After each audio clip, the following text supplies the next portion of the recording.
आप सभी का शिवम मॉडर्न शिक्षा समिति उच्च माध्यमिक विद्यालय के YouTube चैनल पर हार्दिक अभिनंदन है। आज हम बहुएकी फलन के संदर्भ में विस्तृत रूप से पढ़ेंगे।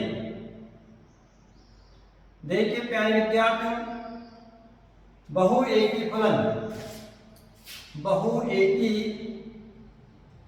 फलन इसे हम अंग्रेजी की भाषा में मैनी वन फंक्शन कहते हैं। बहुएकी फलन अर्थात मैनी वन फंक्शन कहते हैं। जैसा कि शब्द से ही समझ में आ रहा है कि एक फलन f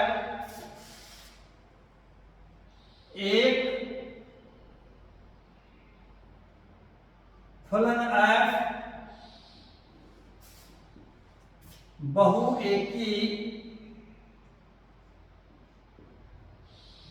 फलन कहलाता है यदि फलन f के प्रांत के सभी अवयवों का पृथक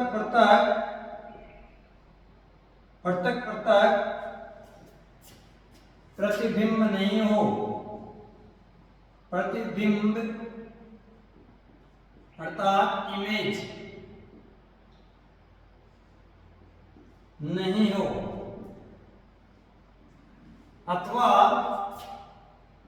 हम इस परिभाषा को ऐसे भी लिख सकते हैं, एक फलन f बहुएकी फलन कहलाता है यदि वह फलन एकेकी नहीं हो। अथवा तीसरी ओर परिभाषा दे सकते हैं, एक फलन f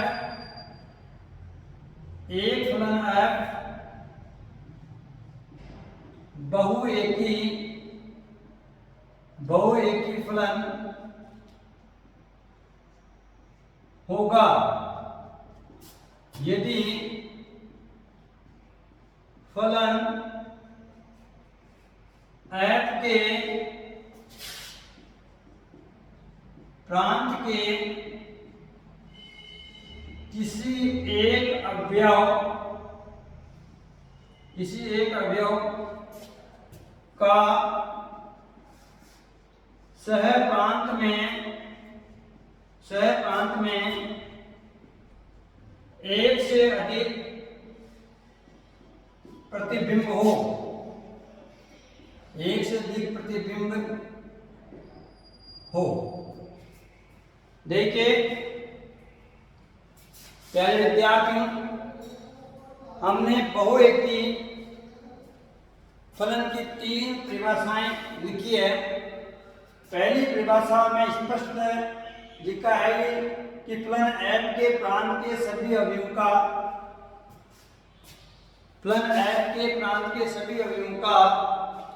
सह प्रांत में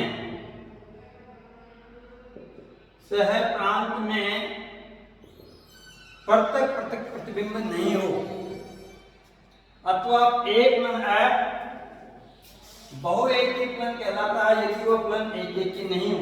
अर्थात जो फलन एकेकी नहीं होता है वह निश्चित ही बहुएकी कहलाता है।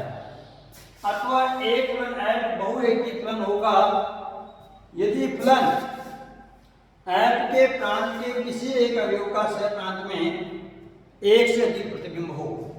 तो तीनों ही परिभाषाओं में एक ही बात निहित है, एक ही बात स्पष्टतः इंगित हो रही है कि किसी भी फलन के बहुएकी होने के लिए उस फलन के प्रांत के किसी एक अवयव का सह प्रांत में एक से अधिक प्रतिबिंब है तो वह निश्चित ही बहुएकी फलन कहलाएगा, जिसे हम मैनी वन फंक्शन कहते हैं।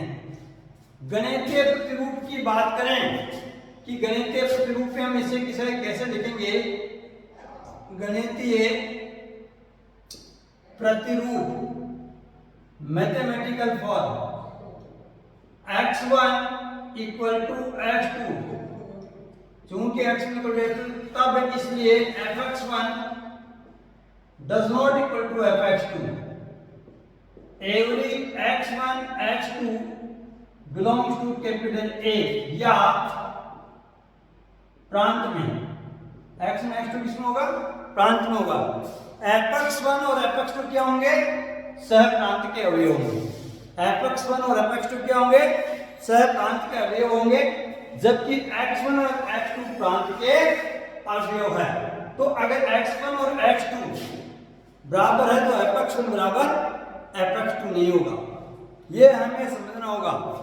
और एक ही फलन में हमने कहा था x1 बराबर x2 तो fx1 बराबर भी fx2 है, या एकदम विपरीत है, अपोजिट है। इस कारण बहुएकी फलन के संदर्भ में हम विस्तृत रूप से चर्चा की है। जैसे मैं आपको एक सिंपल सा उदाहरण बता देता हूं कि वास्तविक संख्याओं के समुच्चय R में वास्तविक संख्याओं के समुच्चय R में एक फलन fx equal to x square plus 1 में परिभाषित है, तब यह एक बहुएकी फलन होगा।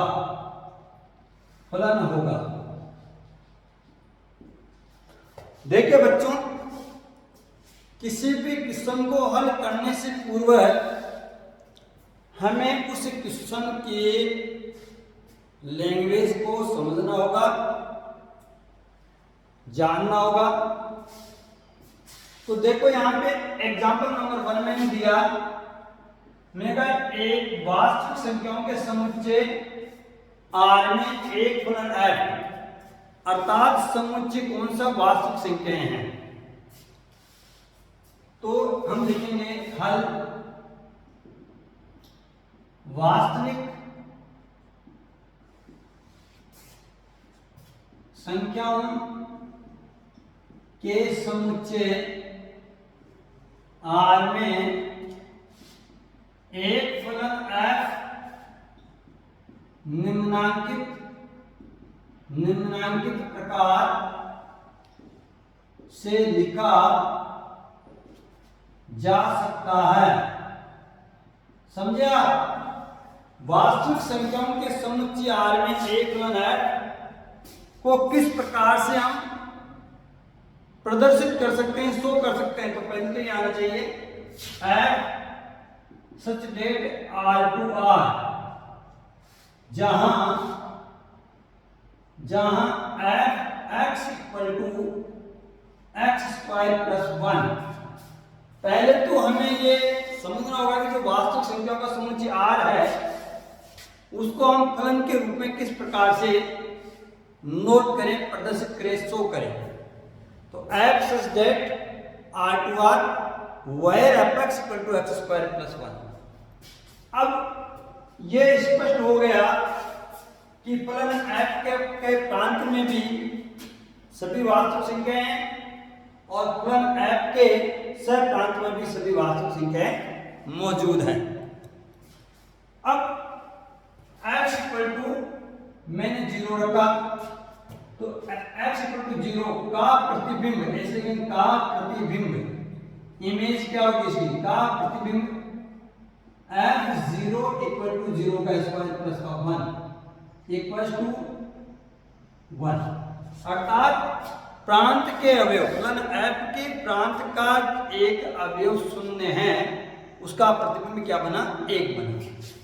क्लियर। और उदाहरण लेते हैं, x बराबर 1 का प्रतिबिंब f1 इक्वल टू 1 का स्क्वायर प्लस का 1 इक्वल टू 2, अर्थात प्रांत के अवयव 1 का सह प्रांत में प्रतिबिंब 2 है।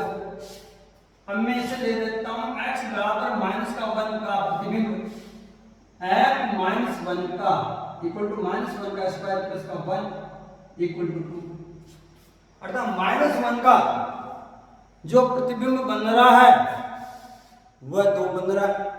क्या बन रहा है, 2 बन रहा है।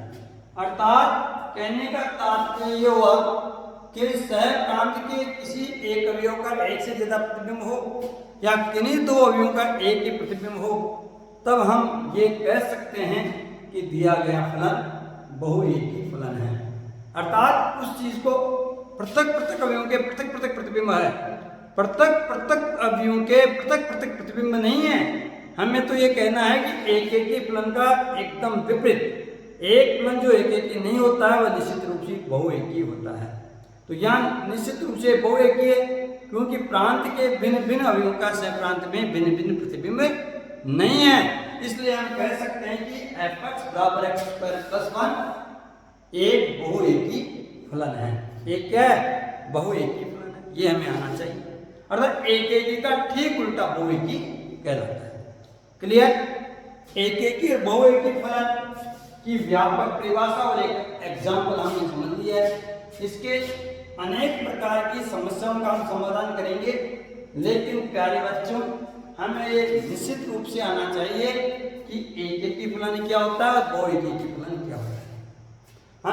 हमें इस चीज से कोई मतलब नहीं है कि दिया गया जो फलन है वह परिभाषित है या नहीं है, क्योंकि जो भी इस चैप्टर में आपको एक एकी, बहुएकी, आच्छादक, अंतःक्षेपी से संबंधित जो भी प्रश्न दिया जाएगा, क्वेश्चन दिया जाएगा, वह निश्चित ही वह फलन परिभाषित होगा। इस कारण आप माइंड में ये कहते ही स्ट्रेस नहीं दे, माइंड में कहते ही नहीं रखे कि फलन परिभाषित भी है या नहीं। इसका चैप्टर अलग बनेगा, कोई भी फलन परिभाषित होना नहीं होने का चैप्टर एक अलग चैप्टर होता है। यहाँ तो जितने भी फलन दिए होंगे सबके सब फलन आपके परिभाषित होंगे। तो ये बहुएकी फलन की हमने विस्तृत रूप से समझ लिया है। अब देखें आप, अब देखें कि एक फलन f एक एकी नहीं होता है, वो बहुएकी होता है। उल्टा हम ये भी कह सकते हैं कि एक फलन f जो बहुएकी नहीं है वह निश्चित ही एक एकी होगा। अब इसी के अलग पोर्शन में हम चलते हैं आच्छादक फलन। आच्छादक फलन, आच्छादक फलन, onto function, onto function, onto function, आच्छादक फलन। देखिए प्यारे विद्यार्थियों, एक एकी और बहुएकी फलनों की व्याख्या हमने किसी भी फलन के प्रांत के अवयवों का सह प्रांत में संबंध से ज्ञात किया था, या एकदम रिवर्स होंगे, सह प्रांत से प्रांत की ओर आएंगे, सह प्रांत से प्रांत की ओर आएंगे। अर्थात कहने का तात्पर्य है कि एक फलन f के सह प्रांत के पृथक पृथक अवयवों का प्रांत के पृथक पृथक अवयवों के साथ पूर्व प्रतिबिंब विद्यमान। प्रतिबिंब की जगह हम पढ़ेंगे पूर्व प्रतिबिंब। अर्थात एक महत्वपूर्ण जो शब्द होगा हमारे पास वो होगा पूर्व प्रतिबिंब। पूर्व प्रतिबिंब अर्थात पर इमेज, पर इमेज, पूर्व प्रतिबिंब। परिभाषाएं वही है, लेकिन पूर्व प्रतिबिंब अर्थात पूर्व पर इमेज की हम बात करेंगे। यहां इस फलन को हम ये नहीं कह सकते हम प्रतिलोम फलन की व्याख्या कर रहे हैं या प्रतिलोम फलन को पढ़ रहे हैं, ऐसा नहीं है। तो हम लिखेंगे इसके बारे में, एक फलन है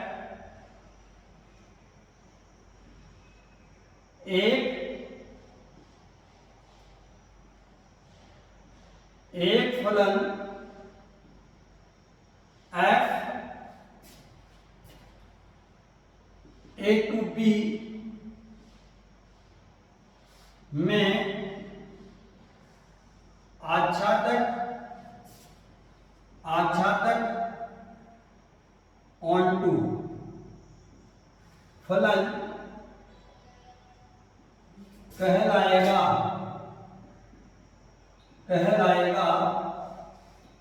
यदि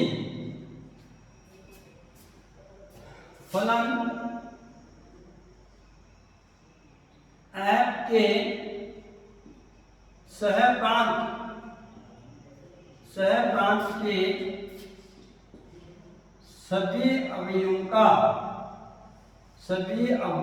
का प्रांत में पृथक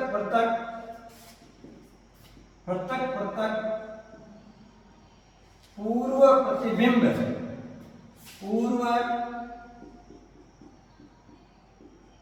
प्रतिबिंब मौजूद हो। देखिए डेफिनेशन से क्लियर हो रहा है। मैंने कहा पूर्व प्रतिबिंब शब्द आएगा, एक फलन f a to b में आच्छादक फलन कहलाएगा यदि फलन f के सहप्रांत अर्थात b से शुरू कर रहे हैं के सभी अवयवों का प्रांत में पृथक अर्थात प्रांत का मतलब a में, प्रांत में पृथक पूर्व प्रतिबिंब विद्यमान हो, पूर्व प्रतिबिंब मौजूद हो। अर्थात उल्टा हो गया, वहां एक की और बहु एक में हम चले थे a to b की ओर, अर्थात a से b में प्रांत और सह प्रांत में संबंध निकाला था। यहाँ सह प्रांत से प्रांत के अवयव के मध्य संबंध निकाल रहे हैं। इस कारण परिभाषा एक जैसी हो गई, अर्थात b to a में जो फलन एक की है वह निश्चित ही आच्छादक होगा और b to a में जो फलन एक की नहीं है वह निश्चित ही अंतक्षेपी होगा। अर्थात जो b to a में बहु एक है वह निश्चित ही अंतक्षेपी होगा। या इसे मैं ऐसे लिख सकता हूं, या f a बराबर b, समझिए आप f a बराबर b का मतलब क्या होता है? f a क्या है? फलन f का प्रांत है। b क्या है? फलन f के सह प्रांत के अवयव है। a क्या है? ओनली a की मैं कहूं कि a एक अरिक्त समुच्चय है, एक अरिक्त a और b कोई दो अरिक्त समुच्चय है, कोई दो अरिक्त समुच्चय है जहां a f का प्रांत होगा, b f का सह प्रांत होगा और f a f का परिसर होगा।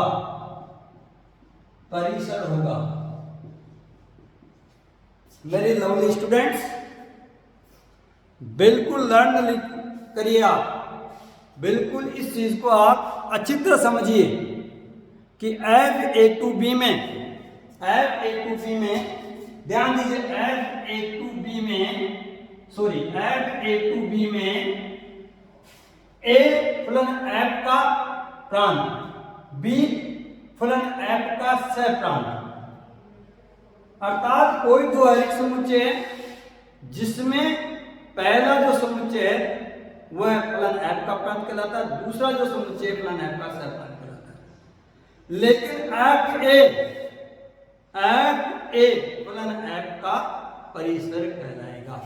तो इसका मतलब है f a बराबर b, या फिर मैं ऐसे लिख सकता हूं फलन f का परिसर, फलन f का परिसर बराबर फलन f का सहप्रांत, फलन f का सहप्रांत। लर्न दिस, समझिए आप, फलन f का जो परिसर है वह फलन f के सहप्रांत के बराबर हो, तब हम उस फलन को निश्चित ही आच्छादक फलन कहते हैं। क्या कहते हैं? आच्छादक। एकदम उल्टा हो गया कि जो B2A में हम B2A पढ़ रहे हैं ना कि F इनवर्स पढ़ रहे हैं। देखिए आप, F इनवर्स और B2A में अंतर है। F इनवर्स यदि मैं इसको F को मैं F इनवर्स लिख दूंगा तो मेरे पास B2A होगा, अर्थात फलन f का प्रांत बराबर f इनवर्स का सहप्रांत, फलन f का सहप्रांत बराबर f इनवर्स का प्रांत। तो ये अलग है, ये अलग कहानी है। यहां पे हम केवल मात्र आच्छादक फलन के बारे में समझेंगे कि हमें पूरा ध्यान, हमारा पूरा ध्यान इस चीज के लिए कॉन्सेंट्रेट होना चाहिए कि मुझे तो सहप्रांत के अवयवों का प्रांत के अवयव के साथ किसा संबंध है उस पर पूरा ध्यान देना है। यदि सहप्रांत के अवयवों का प्रांत के अवयवों के साथ पृथक संबंध है तो मैं कह सकता हूं कि दिया गया फलन एक आच्छादक फलन है, अदरवाइज नहीं। फिर क्या हो जाएगा? अंतक्षेपी हो जाएगा। एकदम इसका उल्टा अंतक्षेपी कहलाता है। तो मैं यही लिख सकता हूं एक फलन f अंतक्षेपी फलन, अंतक्षेपी फलन इनटू फंक्शन। इसकी डेफिनेशन एक फलन f, इसी में से लेंगे हम, एक फलन f A2B में अंतक्षेपी इनटू फलन कहलाएगा। सेम एक फलन f, देखिए मित्रों ध्यान दीजिए, एक फलन f A2B में अंतक्षेपी फलन कहलाएगा यदि फलन f के सहप्रांत के सभी अवयवों का प्रांत में पृथक पूर्व प्रतिबिंब मौजूद नहीं हो, अर्थात नहीं है शब्द आ जाएगा, अथवा f a बराबर b नहीं, अथवा फलन f का परिसर बराबर फलन f का सहप्रांत नहीं हो, उन्हें हम अंतक्षेपी फलन कहते हैं। अंतक्षेपी फलन f A2B में जो फलन बहुएकी है, यदि इसी प्रकार से B2A में वो बहुएकी सिद्ध हो जाए तो हम उनको अंतक्षेपी फलन कहते हैं। तो प्यारे विद्यार्थियों, मेरे लाडलों, हमने फलन का वर्गीकरण किया बीजगणित में। प्रांत, परिसर और सहप्रांत के आधार पर एक फलन f के प्रांत के अवयव और सहप्रांत के अवयव के मध्य किस प्रकार का संबंध है, किस प्रकार का संबंध नहीं बोले आप, किस प्रकार से प्रतिबिंब बनाते हैं, इमेज बनाते हैं, उसके आधार पर हमने फलनों का वर्गीकरण किया है। संबंध के आधार पर नहीं बनता है। तो देखते, इसे आप, मैं जितना बोल रहा हूं या समझा रहा हूं उसे आप अपने नोटबुक में लिखें, समझें। तो देखिए, अब ब्रीफली मैं वाक्य कर देता हूं कि मेरे पास किस किस प्रकार से क्वेश्चन आ सकते हैं। ये आज अपना इकाई फर्स्ट संबंध और फलन का 8वां एपिसोड है। मैंने कहा था एक घंटे के, यदि 8 घंटे में पर्याप्त रूप से इस इकाई को दे दूं तो 8 घंटे में इकाई खत्म हो सकती है। तो तो देखो फलन, ये फलन है, कितने प्रकार से डिवाइडेड हुआ, एक एकी,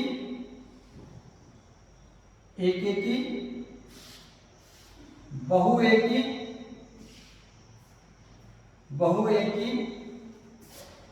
आच्छादक,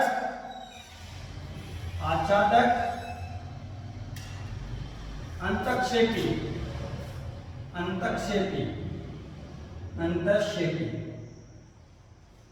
फलन को हम कैसे इंगित करते हैं? यदि कोई समुच्चय में त्रिभाज्य f a to b,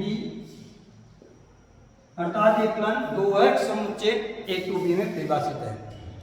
फलन f के लिए हम small letter f g h t का प्रयोग करते हैं। a और b दो अरिक्त समुच्चय हैं, अर्थात a और b जो अरिक्त समुच्चय है उनमें प्राकृत संख्या से प्राकृत संख्या में हो सकता है, कोण से कोण में हो सकता है, परिमेय से परिमेय में हो सकता है। इनके आधार पर ये फलन एकेकी अर्थात बनवन, बहुएकी अर्थात मेन्यवन, आच्छादक अर्थात ऑनटू, अंतक्षेपी अर्थात इनटू। तो एक एक के लिए मैंने कहा x1 बराबर x2 है तो fx1 बराबर fx2 होगा, या x1 बराबर x2 नहीं है तो fx1 बराबर भी fx2 नहीं होगा। Every x1 x2 belongs to a, every समुच्चय a में होगा। अगर x1 x2 के बराबर है तो fx1 भी fx2 के बराबर है, और x1 बराबर x2 नहीं है तो fx1 बराबर भी fx2 नहीं है। हिंदी में मैं कह सकता हूं कि प्रांत के भिन्न भिन्न अवयवों का सह प्रांत में भिन्न भिन्न प्रतिबिंब है, क्योंकि ये कह रहा है कि x1 बराबर x2 तो fx1 बराबर fx2। fx1 क्या है? परिसर है। fx2 क्या है? परिसर का कोई दूसरा अवयव। बहु एकी का एकदम उल्टा हो जाएगा, x1 बराबर x2 है तब fx1 बराबर नहीं होगा fx2 के, और x1 बराबर नहीं है x2 के तो fx1 बराबर होगा fx2 के, जहां x1 x2 belong to capital A। आच्छादक के लिए मैंने बोला था आपको fx बराबर y, कैपिटल Y, fx बराबर y, अर्थात fx को हम कहेंगे परिसर बराबर सहप्रांत। अगर परिसर और सहप्रांत एक जैसा है, किसी भी फलन का परिसर और सहप्रांत एक ही है तब हम उसको आच्छादक फलन कहेंगे। और fx बराबर नहीं है y के, अर्थात परिसर बराबर नहीं है सहप्रांत के, परिसर बराबर नहीं है सहप्रांत के, तब उन्हें हम अंतक्षेपी फलन कहेंगे। अर्थात कोई भी फलन f अरिक्त समुच्चय a से b में परिभाषित होने पर उनके प्रांत और सहप्रांत के अवयवों के मध्य किस प्रकार से वे प्रतिबिंब बनाते हैं या पूर्व प्रतिबिंब बनाते हैं, उसके आधार पर फलनों को हमने चार प्रकार से वर्गीकृत किया है। एक एकी, बहुएकी, आच्छादक और अंतक्षेपी। 1-1 function, many one function, onto function and into function. इनको मैंने ज्योमेट्रिकल रूप से भी आपको बता दिया है। आप मनन करें, अधिक से अधिक पढ़ें, तब जाकर के आपको एग्जाम्पल समझ में आएंगे, अदरवाइज नहीं आएंगे। इस कारण आपको हतोत्साहित नहीं होना है। आप अपनी आदत में स्व अध्ययन और स्व लेखन को अधिक से अधिक भागीदार बनाएं। जिस भी व्यक्ति के आदत में स्व अध्ययन और स्व लेखन की भागीदारी अत्यधिक होती है वह कभी भी किसी भी कार्य में पीछे नहीं रहता है। अब कार्य के प्रति उसकी रुचि होनी चाहिए उस कार्य में, और स्वयं वह कार्य उसको आना चाहिए, तो उसका व्यवसाय अधिक से अधिक फलीभूत होगा। ऐसे ही स्वयं विद्यार्थी की पढ़ने में रुचि होनी चाहिए और लिखने में रुचि होनी चाहिए, उसको अधिक से अधिक टॉपिक समझ में आएंगे। आप इसे स्क्रीनशॉट लेकर के ले सकते हैं। जिस प्रकार से हमने संबंध के संबंध में वर्गीकरण किया, समतुल्य, सम्मिश्र, संक्रामक, तत्समक संबंध और प्रतिसंबंध संबंध, साथ तुल्यता संबंध, इसी प्रकार से ये हमारे पास आया एक एकी, बहुएकी, आच्छादक और अंतक्षेप। देखिए प्यारे मित्रों, कई बार क्वेश्चन पूछा जा सकता है, सिद्ध कीजिए कि ये फलन एक एकी और आच्छादक है, सिद्ध कीजिए कि ये फलन बहुएकी और अंतक्षेपी, सिद्ध कीजिए कि ये फलन एक एकी और अंतक्षेपी, सिद्ध कीजिए कि ये फलन बहुएकी और आच्छादक है। का दो वर्गीकरण को एक साथ लेकर के क्वेश्चन भी पूछा जा सकता है। कुल मिलाकर के मुझे इनकी अवधारणाएं समझ में आनी चाहिए कि एक एकी फलन क्या है, बहुएकी फलन क्या है, अंतक्षेपी फलन क्या है और आच्छादक फलन क्या है, जो मैंने आपको अच्छी तरह समझा दिया है। अब कुछ क्वेश्चंस पर हम विचार करेंगे। Now we will discussion on some problems related to function and classified by its image and per image।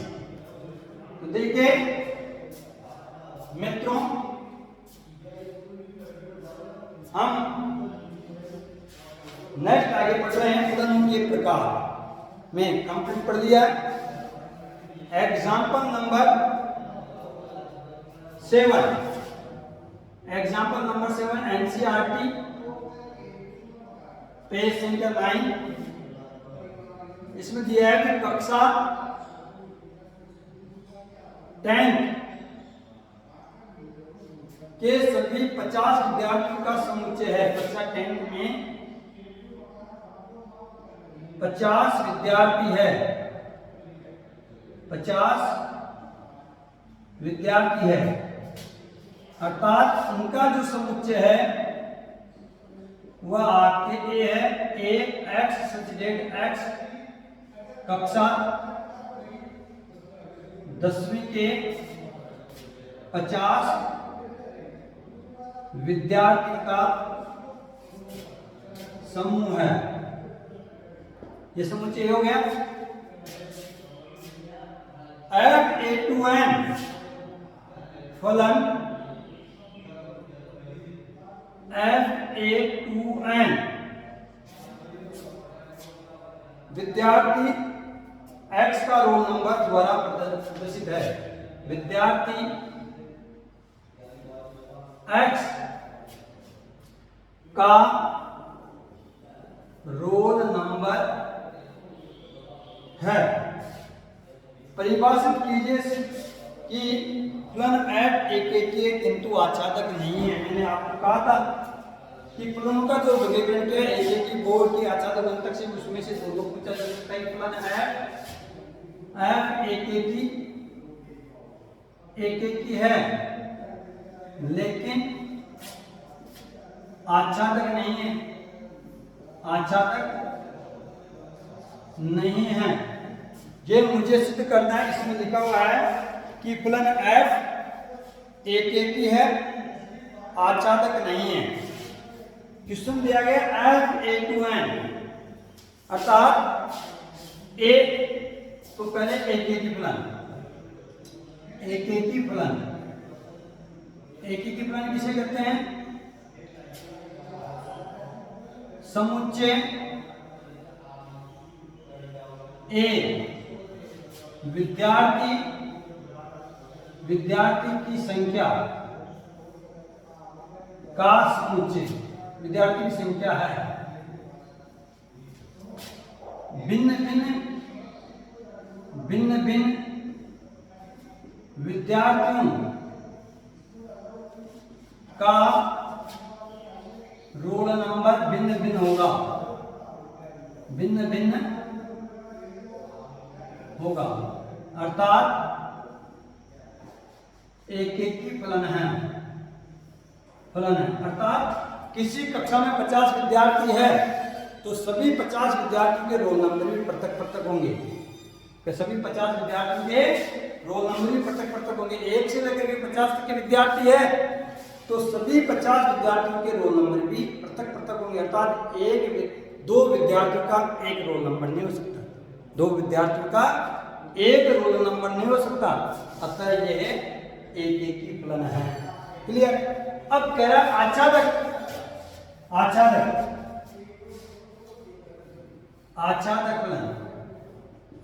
फलन, चूंकि फलन f के सहप्रांत क्या है आपका? n है। सहप्रांत n विद्यार्थी x का रोल नंबर है, सहप्रांत n है। कक्षा 10th के विद्यार्थी के रोल नंबर है, जहां n अपरिमित समुच्चय है। यहां पे फलन जो समुच्चय a है वह परिमित है, अर्थात 50 विद्यार्थियों का एक समूह है, 1 से लेकर 50 तक के विद्यार्थी हैं। और जो प्रांत के जो अवयव है एक परिमित समुच्चय को प्रदर्शित कर रहे हैं, और जो सहप्रांत के अवयव है वह अपरिमित समुच्चय है। विद्यार्थी के रोल नंबर है, तब n एक अपरिमित समुच्चय है। यहां 51 रोल नंबर किसी भी विद्यार्थी का नहीं हो सकता। अर्थात f a बराबर b, सहप्रांत बराबर परिसर नहीं है। सहप्रांत बराबर क्या नहीं है? परिसर। क्योंकि सहप्रांत में n है, सहप्रांत क्या आपके पास? n है, अपरिमित। और परिसर क्या आपका? परिसर n का उपसमुच्चय होता है। तो परिसर में तो वही होंगे जो आपके 50 है। 50 विद्यार्थी है तो 50 से अधिक आपके परिसर के अवयव नहीं हो सकते। तो f a बराबर सहप्रांत बराबर परिसर नहीं। अतः आच्छादक फलन नहीं। कुल मिलाकर के निष्कर्षतः मैं ये लिख सकता हूं, परिणामक में लिख सकता हूं निष्कर्ष फलन f एक ही है लेकिन आच्छादक नहीं। अगेन प्रॉब्लम क्या करिए कि कक्षा 10वीं के विद्यार्थियों का समुच्चय A है जिसमें 50 विद्यार्थी है, अर्थात 1 से लेकर 50 तक की संख्या है। जो A to B में परिभाषित है, B प्राकृत संख्या व समुच्चय अर्थात n है। जो समुच्चय A के जितने भी विद्यार्थी हैं उन सबके रोल नंबर को प्रदर्शित करता है। तो n क्या है? अपरिमित समुच्चय, अर्थात एक विद्यार्थी का एक ही रोल नंबर हो सकता है या फिर दो विद्यार्थियों का एक रोल नंबर नहीं हो सकता। दोनों चीजें लागू है। अर्थात ये एक ही फलन है, प्रत्येक विद्यार्थियों का प्रत्येक रोल नंबर है। लेकिन उल्टे क्रम में देखते हैं कि आपका जो सहप्रांत के जो अवयव है अर्थात प्राकृत संख्याएं हैं वह परिसर के बराबर नहीं है। क्यों नहीं है? क्योंकि परिसर सदैव प्रांत के अवयव पर डिपेंड करता है। परिसर किस पर निश्चित होता है? किस पर आश्रित है? डिपेंड का मतलब मैं निश्चित नहीं कहूंगा, आश्रित शब्द का प्रयोग करूंगा। अर्थात किसी भी फलन का परिसर सदैव प्रांत के अवयवों से अधिक नहीं हो सकता। यदि प्रांत के अवयव भी अपरिमित है तो परिसर भी अपरिमित आ सकता है। लेकिन ये कह सकते हैं कि परिसर सदैव सहप्रांत का उपसमुच्चय या पूरा सहप्रांत हो सकता है। लेकिन यहाँ पे जो मेरे पास प्रांत में जो अवयव है वो निश्चित है, परिमित समुच्चय के अंतर्गत है, तो मेरे पास परिमित परिसर नहीं आ रहा है, अनंत परिसर आ रहा है। इस कारण कह सकता हूं कि ये एक आच्छादक फलन नहीं। तो क्लियर हो गई कि दिया गया फलन एक ही है लेकिन आच्छादक नहीं है शर्त के अनुसार। अब नेक्स्ट क्वेश्चन आपका है, नेक्स्ट क्वेश्चन आपका कह रहा है सिद्ध कीजिए कि एपक्स बराबर 2x द्वारा प्रदत्त एपक्स बराबर 2x। Next example number 8। Example number 8 क्या कह रहा है, इसे हम विस्तृत रूप से समझने का प्रयास करते हैं। Now we will understand in briefly example number 8। Example number 8 कह रहा है हल। देखिए क्या कह रहा है, fx बराबर 2x fn2n एक ही है किंतु आच्छादक नहीं है।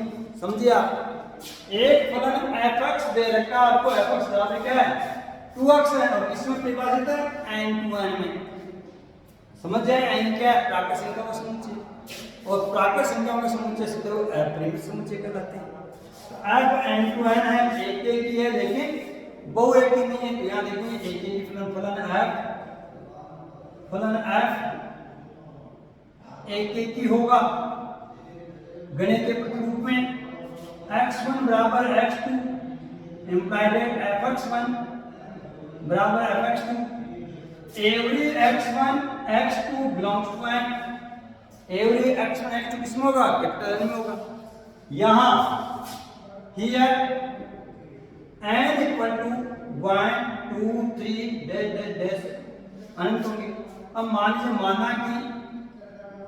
माना कि fx बराबर 2x दिया है, यहां x बराबर 1 का प्रतिबिंब f1 बराबर 2 into 1 बराबर 2 है, अर्थात 1 का प्रतिबिंब 2 है। x बराबर 2 का प्रतिबिंब f2 बराबर 2 into 2 4 है। x बराबर 3 अर्थात f3 का प्रतिबिंब 2 into 3 बराबर 6 है। अर्थात प्रांत के भिन्न भिन्न अवयव 1 2 3 का सह प्रांत क्या है, n है, इसमें पृथक प्रतिबिंब है। तो हम लिखेंगे प्रांत के भिन्न भिन्न अवयवों का सह प्रांत में भिन्न भिन्न प्रतिबिंब है, अतः एक ही है। क्या है ये, एक ही फलन। अलग अलग प्रतिबिंब आ गया, इसका एक ही फलन। हम ये भी कह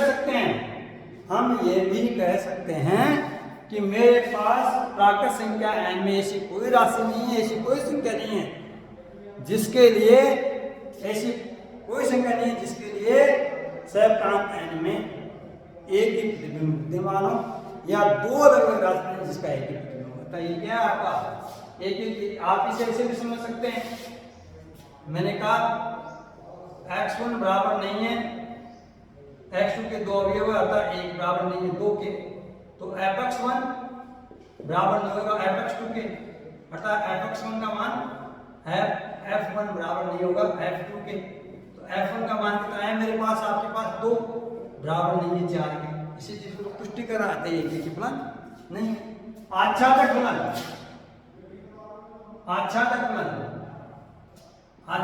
के लिए मैंने कहा था f a बराबर b, अर्थात f का परिसर बराबर f का सहप्रांत। क्या ऐसा हो सकता है, f a बराबर b, यहाँ पे f a अर्थात f a मेरे पास आ रहा है 2 4 6, जबकि सहप्रांत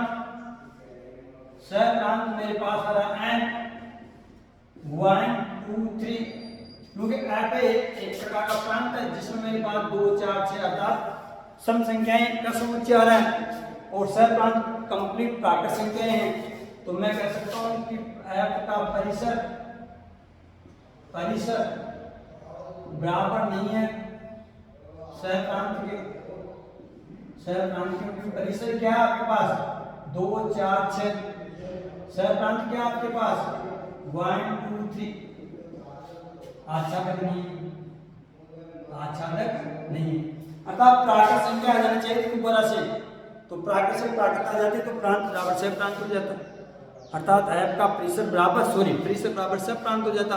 तो हम कह देते हैं कि एक आच्छादक। अतः दिया गया फलन एककीय लेकिन आच्छादक नहीं है, जैसा कि इस क्वेश्चन में विस्तृत रूप से बताया गया। क्लियर हो गई?